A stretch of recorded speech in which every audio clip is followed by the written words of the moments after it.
Bienvenidos latinos y latinas, habitantes de la Pachamama. Nicaragua ha soportado una presión política, mediática, diplomática y desestabilizadora desde una bien montada estrategia que se parece mucho a lo ocurrido en Venezuela con las llamadas guarimbas. Esto no es gratuito ni tampoco es una casualidad. Ya sabemos que la llamada restauración conservadora y la arremetida a los gobiernos progresistas tiene un origen y unos propósitos bien claros e identificados. El pretexto usado por los sectores desestabilizadores de Nicaragua fue una reforma a los aportes a la seguridad social, reforma que supuestamente afectaba al pueblo, pero que si se revisan los documentos con responsabilidad, solo afectaba en parte a los grandes empresarios, pero fue ese el supuesto detonante para iniciar la guerra de desestabilización y el golpismo. Evidentemente nada de lo que se ha publicado hasta ahora es fruto de un periodismo responsable y esa violencia ha costado decenas de muertos, la mayoría de ellos sandinistas, policías y guardias que fueron incluso torturados por aquellas bandas producto de los tranques también. Hoy, esta tarde en la OEA, en sesión extraordinaria sobre la crisis de Nicaragua, aprobó la creación de un grupo de trabajo propuesta por Estados Unidos, Argentina, Chile, Colombia, Perú, México, Canadá y Brasil para integrarse al diálogo nacional y buscar soluciones pacíficas. Esta resolución fue rechazada por Nicaragua y otros países más. Y por eso conversamos ahora con el canciller de esta nación, Denis Moncada, para que nos explique cómo se afronta este nuevo momento después de varias semanas ya en las que cesó la violencia y se reveló lo que estaba detrás de todo eso. Él se encuentra, el canciller Denis Moncada se encuentra en Washington y agradecemos por supuesto, canciller, su atención para Telesur. Y la pregunta de entrada es, ¿cómo toma usted, cómo analiza, cómo reflexiona el gobierno de Nicaragua esta resolución de la Organización de Estados Americanos? Bienvenido. Sí, muchas gracias. Un saludo a ustedes y a todos los televidentes de América Latina y el Caribe y todo el mundo. Y gracias por la oportunidad de la entrevista.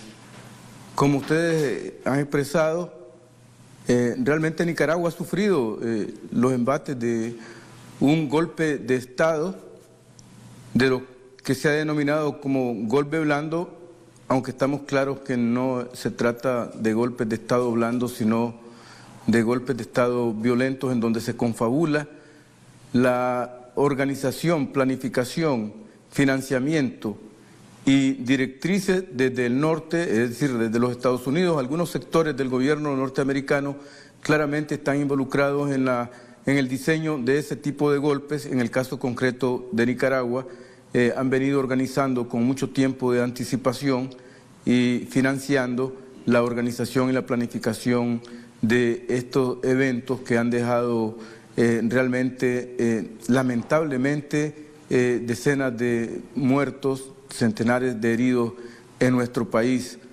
y todo por precisamente encaminar un golpe de Estado contra un gobierno legítimo, democrático y legal como el del presidente Daniel Ortega, que no coincide ni hace consenso con los intereses y la voluntad de los Estados Unidos de Norteamérica. Canciller, entonces frente a eso, la resolución de la OEA el día de hoy, ¿qué provoca? Ustedes han rechazado la votación, pero de todas maneras esto tendrá acogida por ustedes, entrará la misión, los representantes de la OEA a los propósitos que se han planteado en la votación del día de hoy. Bien, la OEA no sorprende con su actuación, continúa siendo ya, como sabemos, el Ministerio de Colonias, diseñan su estrategia para continuar de forma sistemática, en este caso contra Nicaragua, y lo han hecho contra Venezuela, en otro momento contra Cuba, en otro momento contra Bolivia, en otro momento contra otros países progresistas. Y bueno, la OEA con todo y que Nicaragua ha expresado que no se puede tomar acuerdos ni proponer resoluciones que no cuenten con la anuencia y la voluntad y la aprobación del Estado concernido, pues la OEA, el Consejo Permanente, ha hecho sus propuestas desde hace varios meses, ha venido en esa dinámica injerencista, claramente intervencionista, y con todo lo que planteamos, la delegación de Nicaragua de no estar de acuerdo ni con la convocatoria a la sesión del Consejo, ni con el orden del día de esa reunión, mucho menos con la propuesta de resolución que se discutió en el seno del Consejo Permanente de la OEA. Al final, pues se aprobó dicha resolución. Nosotros claramente dejamos establecido que nuestro gobierno no reconoce esa resolución, la rechaza, la condena y considera que realmente es ilegal, se violenta inclusive los procedimientos del Consejo Permanente. La presidencia del Consejo, de forma irregular, en la mañana suspendió la reunión que había sido convocada para las 10 de la mañana y por motu propio, por decisión propia, en un primer momento resolvió suspender la reunión y reprogramarla para las horas de la tarde. Los procedimientos de la OEA son irregulares, pero además de eso el fondo es el político y la instrumentación que se hace del Consejo Permanente para seguir las directrices de los Estados Unidos de Norteamérica, que señalan a los países, sus países aliados, digamos, sobre todo Canadá y parte de los países del Grupo de Lima, para implementar lo que consideran ellos sus intereses en América Latina y en este caso para cumplir la misión que le encomiendan al Consejo Permanente, creando grupos de trabajo o grupos especiales para llegar a Nicaragua y continuar con su ofensiva política, diplomática y estratégica. Así, de todas maneras, también es una paradoja. La OEA se reúne el día de hoy cuando ya han pasado alrededor de 2 o 3 semanas donde no ha ocurrido violencia, donde efectivamente se ha restaurado incluso la paz, sobre todo porque hay un hecho significativo y muy simbólico. La marcha del 19 de julio fue muy significativa para el pueblo nicaragüense, para el mundo entero, donde se demostró que efectivamente el apoyo popular y la lucha, digamos, por la democracia estaba del otro lado y no de parte de los desestabilizadores. ¿Usted considera que este fue el factor que derrumba o anula o neutraliza la violencia que está ocurriendo o que ocurría hace semanas y meses atrás en Nicaragua? Sí, hay una combinación de factores. Por un lado, la población nicaragüense mayoritariamente apoya al Frente Sandinista de Liberación Nacional, apoya de una forma efectiva y muy dinámica al gobierno del presidente Daniel Ortega y de la compañera Rosario Murillo, y en la conmemoración del 39 aniversario del triunfo de la Revolución Popular Sandinista, pues los compañeros y compañeras sandinistas se movilizaron no solo en la Plaza de Managua, sino en todos los departamentos. Cada departamento hizo su conmemoración y se movilizó la población sandinista, la militancia sandinista, los simpatizantes sandinistas. Era una forma de reaccionar y de activarse ante una agresión tremenda, digamos, ante actos terroristas que se había sufrido toda la población nicaragüense, al activarse grupos realmente criminales y terroristas que mantuvieron como rehén y secuestrado a gran parte de la población, sobre todo en los lugares donde se instalaron los tranques, que se paralizó el libre tránsito de las personas, del transporte, de la transportación centroamericana, del comercio, inclusive las ambulancias que recorrían para socorrer a las madres. Algunas madres murieron en proceso de parto. Muchos incendios que también fueron ocasionados y provocados por grupos delincuenciales y criminales, y las unidades de cuerpo de bomberos en algunos momentos se vieron impedidas de moverse para auxiliar y sofocar los incendios en todo lugar.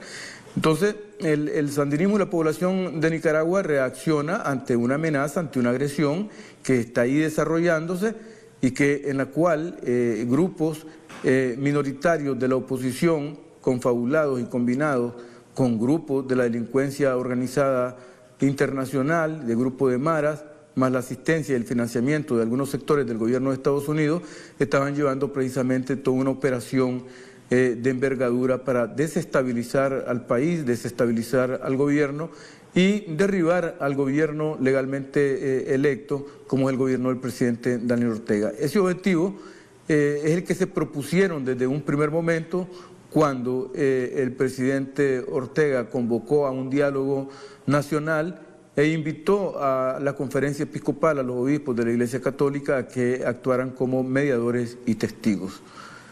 En esa dinámica de instalación del diálogo, comenzó a verse, a dejar claramente expuestos los dialogantes y parte de algún sector de la Iglesia Católica, que el objetivo de ese diálogo realmente era, como ellos lo expresaron, no de conversar, sino de que se entregara el gobierno de forma inmediata por la vía fáctica, rompiendo el ordenamiento constitucional y exigiendo la renuncia de los diferentes magistrados de los poderes del Estado. Claro, ahora, canciller, en esta lógica también habría que pensar en dos cosas. La primera es la actitud de los Estados Unidos, que de alguna u otra manera lidera esta ofensiva desestabilizadora, y la otra, el pronunciamiento de algunos países que supuestamente estarían respaldando esta tesis. ¿Cómo enfrenta desde la Cancillería, cómo afronta la política exterior nicaragüense esta arremetida con un poder, por supuesto, como el de los Estados Unidos, que incluso cuando se trata de sus problemas no permite que nadie hable, pero cuando se trata de los problemas de otros países, pues incluso dice lo que se tiene que hacer? ¿Cómo afrontan ustedes esto? Bien, aquí tenemos una combinación de una campaña. Ya Venezuela ha tenido mucha experiencia en eso. Se diseña una estrategia de golpe de Estado, se ejecuta, se desarrolla, acompañada precisamente de una campaña mediática encaminada a distorsionar la verdad, a mentir, a convertir, a hacer de las noticias falsas un instrumento importante y combinado también con una guerra psicológica violenta y tremenda, que en el caso de Nicaragua realmente fue de una envergadura extraordinaria, de forma tal que Nicaragua, que tiene 6 millones y un poco más de habitantes, de pronto tenías en cortos tiempos más de 200 millones de mensajes cruzados que realmente incidieron en la psicología de los nicaragüenses, de forma tal que afectó la voluntad de muchas personas, de muchos grupos de amigos, de muchos grupos de identidad política, de familiares también. La guerra psicológica fue violenta y estaba precisamente como formando parte de toda esa conspiración de golpe de Estado. Eso, por otro lado, los grupos, la OEA, otros grupos de organismos y organizaciones internacionales realizando la labor diplomática y política en el ámbito internacional, generalmente guiada y conducida por algunos sectores del gobierno de Estados Unidos también, encaminados a crear una imagen de que el gobierno, en este caso el gobierno de Nicaragua, es un gobierno dictatorial, es un gobierno represor, es el causante de que todo lo que está ocurriendo en fallecidos, en heridos, en desestabilización, es causa del gobierno de Nicaragua. Estamos claros que eso no es así. Precisamente quien causa todo eso son los sectores del poder imperial que diseñan políticas de agresión y ofensivas de esta envergadura para deslegitimar precisamente a gobiernos que no coinciden con sus puntos de vista y con sus opiniones y con sus líneas y directrices, digamos, hegemónicas en el continente, en este hemisferio y en otros lugares del mundo, que es el caso de Nicaragua. Por consiguiente, lo que han querido es deslegitimar al gobierno del presidente Daniel Ortega, lo cual hay que estarlo enfrentando de todas formas, ¿no? En la lucha interna, en la dinámica social, en la dinámica económica, en la dinámica de la comunicación internacional, de la conversación, con los países amigos y con los países que, aunque sean neutrales, pues hay que aclararles realmente qué es lo que pasa y cuál es la situación real. Es un problema complicado, difícil, porque estamos claros de que el objetivo de todo eso, de la campaña y el diseño de este tipo de operaciones, es deslegitimar, poner en la picota pública a los gobiernos y de forma tal que facilite precisamente el derrocamiento, el derribamiento de un gobierno legítimo como el del presidente Daniel Ortega. Claro, de todas maneras eso se ha superado. Bueno, hasta el momento parecería que todo avanza por otra vía, por la vía pacífica. ¿Usted considera, canciller, que la ausencia de entidades fuertes como eran en su momento la CELAC, la UNASUR, también debilita la postura de Nicaragua frente a la comunidad internacional? ¿No le facilita los canales de diálogo para que en la opinión pública mundial la tesis, los hechos, la realidad que ocurre en Nicaragua sea realmente reflejada en la comunidad internacional? Sí, realmente, como usted dice, Nicaragua ya está restituyendo la paz, la tranquilidad, la estabilidad, la seguridad, la economía, la producción, está tomando y retomando su dinámica anterior. Estamos claros que la CELAC, una organización que tuvo el impulso extraordinario del presidente Chávez y de otros presidentes como ALBA, Petrocaribe, han jugado un papel muy importante, así como Telesur también, digamos, ¿no? Creo que forma parte, se liga y se vincula desde el punto de vista de un fenómeno extraordinario, interesante, que se impulsó con el presidente Chávez, con Cuba, con Bolivia, con Nicaragua, con otros países amigos, para darle vida a una organización como la CELAC, que precisamente está encaminada de una forma eficiente, eficaz, hermanable, diríamos, ¿no? Haciendo flexible la convivencia, la actuación, la interacción entre gobiernos de derecha y gobiernos de izquierda. En ese caso precisamente se refleja cómo los gobiernos de izquierda, los gobiernos progresistas ven el mundo y tienen una visión de más avanzada, de más flexibilidad, de más compenetración y de más convivencia y compartir intereses, visiones y actividades encaminadas precisamente a los grandes objetivos que ha tenido América Latina y el Caribe con sus poblaciones originarias, ¿verdad?, de continuar en la lucha 500 años después y, en fin, lograr y conquistar mejores posiciones para la gran mayoría de nuestro hemisferio, para la población desposeída, para la población marginada, y en ese aspecto Telesur y también la CELAC, ALBA, han jugado un papel muy importante. Uno en la comunicación, en la transmisión del conocimiento, en la transmisión de las noticias objetivas, de los análisis instructivos, digamos, importantes, y los demás en la integración, en la unidad latinoamericana y caribeña, y en el compartir, debatir y discutir y proponerse e ir logrando objetivos estratégicos de beneficio de la gran mayoría de nuestro continente, de nuestro hemisferio. Canciller Moncada, una pregunta concreta. La mirada, la dirección y el objetivo, o más bien en términos militares, el blanco de todo esto también ha sido el presidente Daniel Ortega y su esposa, la vicepresidenta Murillo.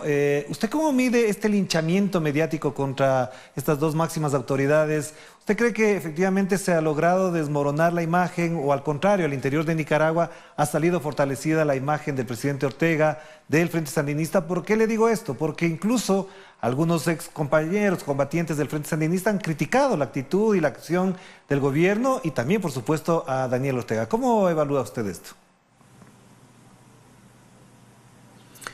Bien, precisamente las expresiones que nos decía de las manifestaciones, las concentraciones, las marchas que se han realizado desde el comienzo de este golpe de forma cotidiana y de forma muy significativa en el aniversario de la Revolución Popular Sandinista, refleja en términos prácticos y reales los niveles de apoyo, de solidaridad, de fortaleza que tiene el Frente Sandinista y el gobierno del comandante Daniel Ortega.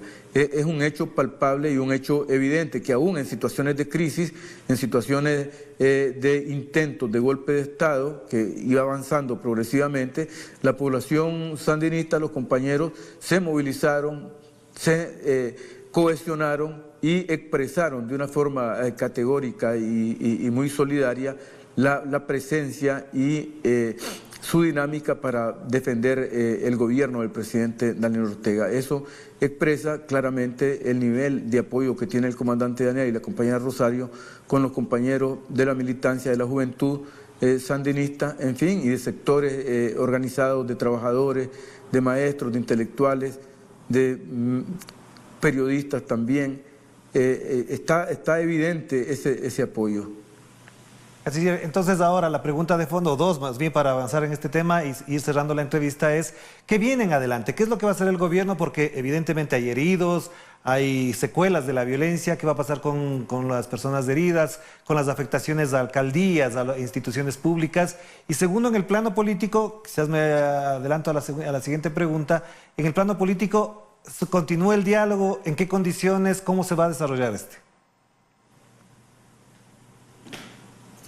Sí, las instituciones nuestras, el Estado de Nicaragua está funcionando normalmente, los diferentes poderes del Estado, cada uno en su campo y conforme las leyes, realiza sus labores, digamos, la policía en el plano de investigación, de mantener el orden Interior, hacer las investigaciones que corresponden, resguardar la seguridad de los ciudadanos, el Ministerio Público haciendo las investigaciones y todo el sistema, la Corte Suprema de Justicia, los tribunales de justicia también, iniciando los juicios que correspondan, digamos, sobre todo en toda esta dinámica donde ha habido cantidad de fallecidos y también de heridos, pues hay las denuncias que corresponden y nuestro gobierno ha dicho realmente hay que hacer justicia, justicia para todos, como también hay que reclamar y exigir derechos humanos para todos.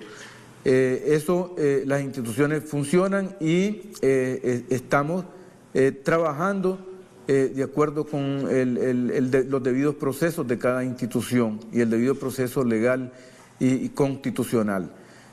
Políticamente el diálogo se está analizando, hay que revisar el diálogo. Como ustedes saben, el presidente al convocar al diálogo solicitó la mediación de la Iglesia Católica, sobre todo de los obispos de la Conferencia Episcopal de Nicaragua. Ellos aceptaron, pero lamentablemente algunos obispos de la Conferencia Episcopal realmente expresaron una situación parcial, es decir, expresaron su identidad con el sector de oposición del gobierno y lo expresaron públicamente.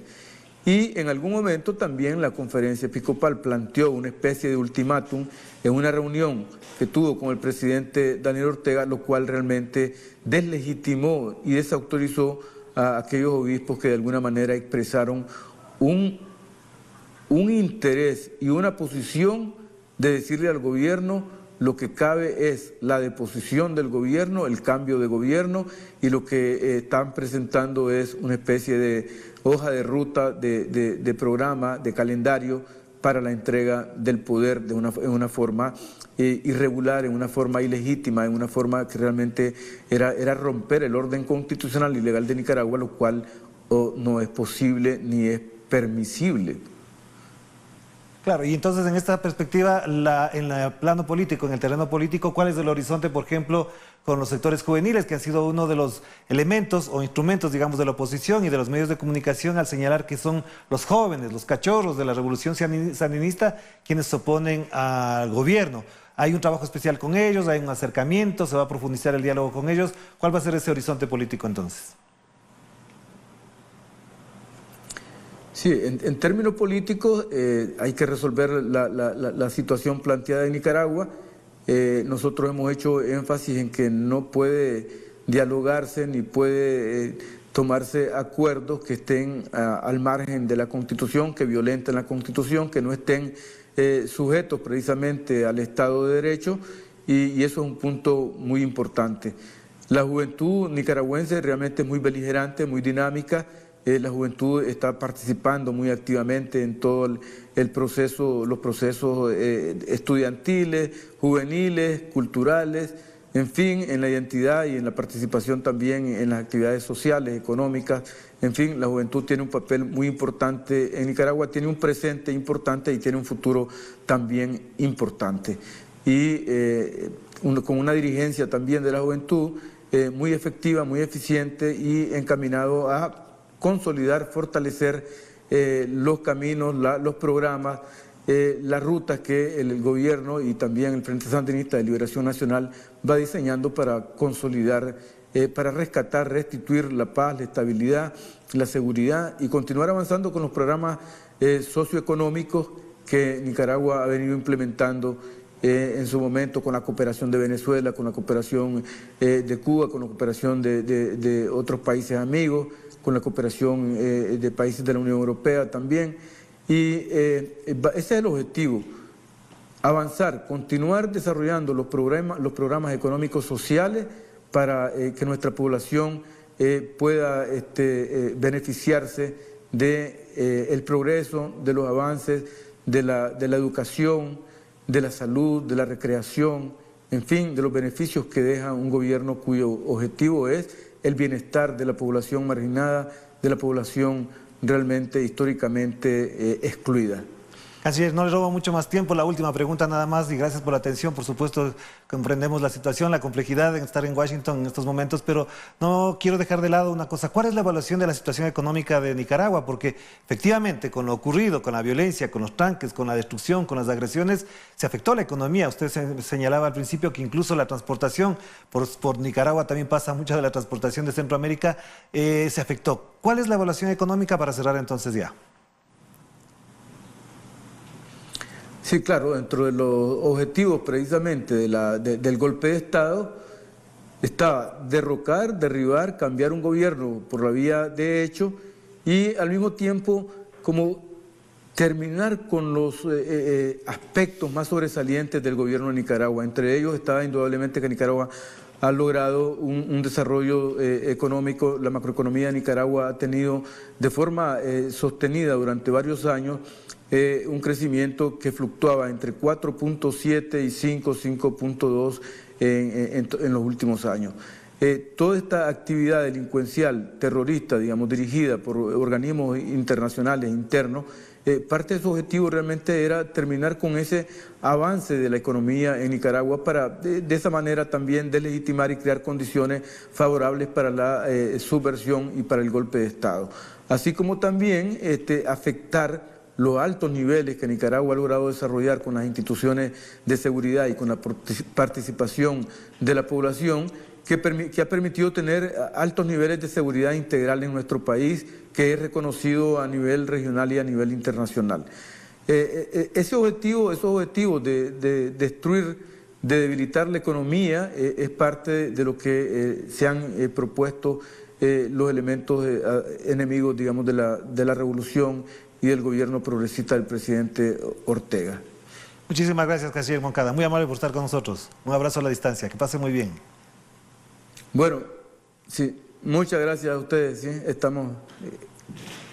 Gracias, muy amable por estar con nosotros. Bueno, le agradecemos al canciller Denis Moncada por haber atendido esta llamada, esta entrevista con Telesur directamente desde Washington, donde comentábamos esta tarde la reunión de la OEA decidió por vía de resolución conformar una comisión que, como ustedes han escuchado, Nicaragua la ha rechazado. Aspiramos que la paz, que la tranquilidad, que la armonía y por supuesto el desarrollo de Nicaragua avance por los senderos que todos anhelamos para América Latina. Nos despedimos. Que la pasen bien. Nos despedimos desde acá, desde la mitad del mundo, a través de Telesur, la señal informativa de América Latina. Chao, chao.